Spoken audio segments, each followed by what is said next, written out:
The Oaks, they go with two lefties to start in this lineup, Austin Carrillo and Brendan Bobo to face off against the lefty and Jack Horn. Now the first righty to face off against the southpaw. First pitch to Smith, he pops it up. Right side, going over, there's the second baseman, Grant. He's in the area, he ranges over, makes the catch. Carrillo back to first, and one pitch, one out to Grant Smith, 2 outs in the inning. And so the Oaks, their plan of attack is simple. They're trying to attack Jack Horn early in counts. They're swinging early. They feel confident at the plate, and they know that if you put one in the air in this stadium, it has a good chance of getting out. So Bobo and Smith a little bit underneath both of those balls, possibly trying to hit a pop fly, as we saw 7 home runs in the game yesterday against the Slow Blues. Yeah, it was an absolute slugfest. Multiple players had multiple home run games, 3 of them to be exact. First pitch to Brendan Durfee, called to strike, 0-1 now.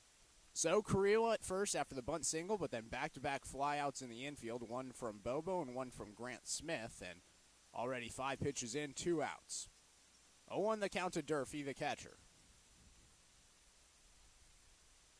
The pitch, Carrillo goes, check swing, it's called the ball, the throw down to second, got Carrillo, and that'll do it for the first inning. So a 1-2-3 inning for Jack Horn. We head to the bottom of the first, still tied 0-0. Let's see what the Oaks defense can do. Donovan Waitman on the mound. You're listening to the Conejo Oaks on the Conejo Oaks live stream on YouTube.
Bottom of the first inning, Donovan Waitman, the man on the mound for the Conejo Oaks, the right-hander, the second man in the rotation, he's followed in front of Cody Adcock, who pitched yesterday. He was the ace.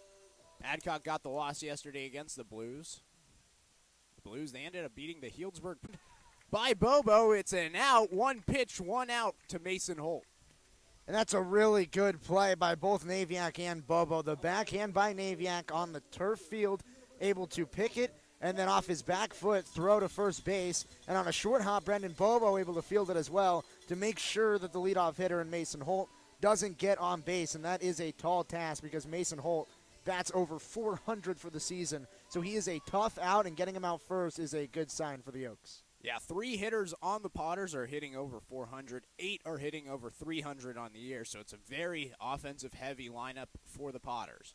First pitch now to Daniel Susak, misses 1-0. So we saw Jack Horn, the pitcher for the Potters. He got 3 outs on only 6 pitches, and right here, Waitman, 1 pitch, 1 out.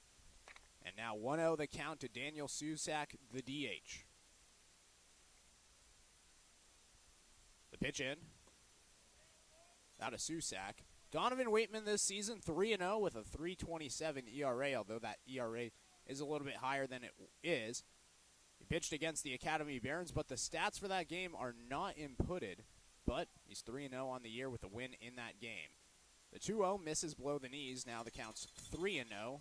So Waitman, he had a pitch that got out on the first pitch in the game.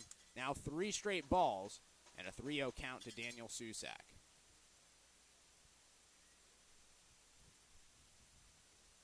It's the first time the Oaks, they're playing against the Potters, the North Division second place team. The 3-0's called a strike, so 3-1 the count now to Susak. At night, the Oaks are playing against the Potters, and it's the first time that the Oaks have seen a single North Division team. There's a possibility that by the end of the day, if the Oaks win both, the North could be out of the CCL playoffs. This one skied in the air in the infield. Waitmers, they're going to play at 26-5 in